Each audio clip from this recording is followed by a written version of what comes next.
My name is Emma, and I have read the Daniel 2020 textbook in its entirety. While I believe a lot of my values align with all the principles from the Code of Ethics, one ethical principle from the ACA Code of Ethics that is in harmony with my personal and spiritual beliefs would be autonomy. I think that it is very important to allow people the chance to make all their decisions for themselves. I think this goes further than just in healthcare. We live in a place where you get to make your own choices, and that is your right. Autonomy in the ACA Code of Ethics is used to ensure that my client can decide what is in their best interest and with no force from me. It may not be what I am recommending, but I need to support their decision and honor what their choice is.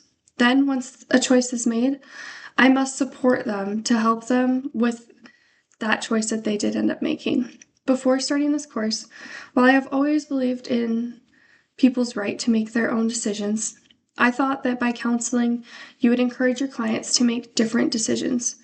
But it is my job as a counselor to support the choices that they make and respect what they believe in and what the best choice is for them, even if it doesn't align with my beliefs or my spiritual values.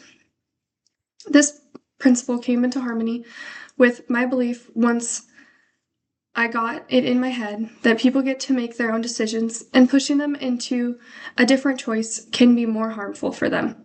I think that this is hard for me to see clients make decisions and choices that can harm them. I think that while I know that it might not be the best choice, I would want them to make a better choice. There may be a better answer, but I need to support what they are requesting. I will also have to work on not letting those decisions affect me personally. I know that I currently get affected when I tell my friends a decision that they're going to make is going to harm them, and they still make that choice. It is hard for me to sit there and watch them do that and harm themselves, but I know that I can't do anything to change their point of view and why they want to make that decision. So that is something that I'm going to have to work on.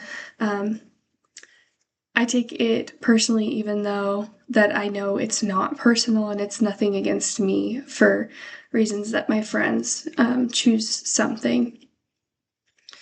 The text helped me change my thinking because it made me better understand why pushing someone into what I believe or what I think is the best option for them can actually be more harmful than just allowing them to make a decision, even if it's the wrong decision.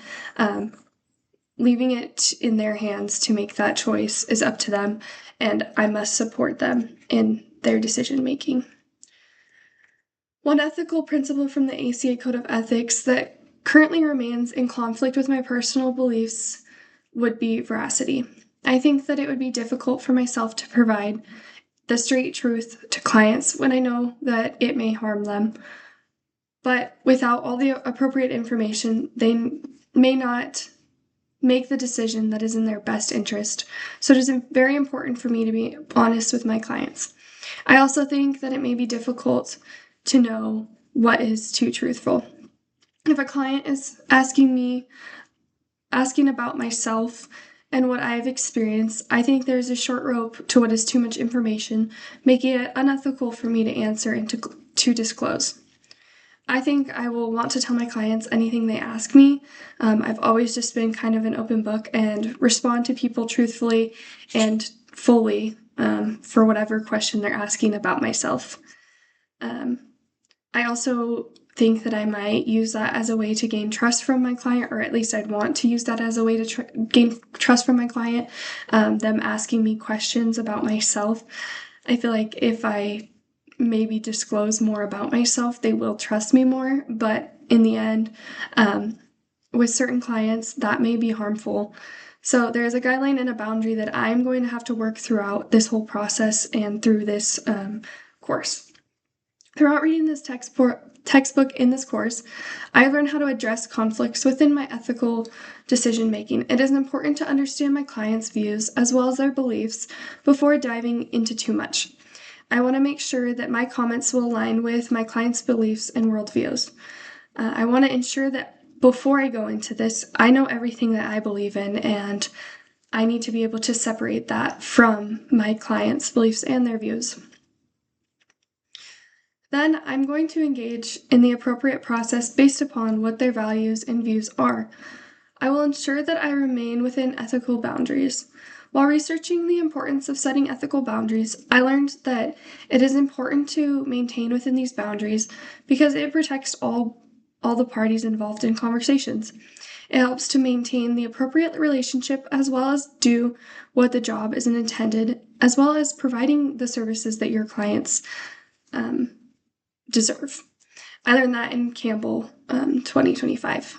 And finally, if I get to the point that I feel it is necessary, I will have to consult with my supervisor. Using your supervisor when unsure of your ethical boundaries is very important, and they're there to assist you and help you in making those decisions and ensuring that you are following within the ethical boundaries. Thank you.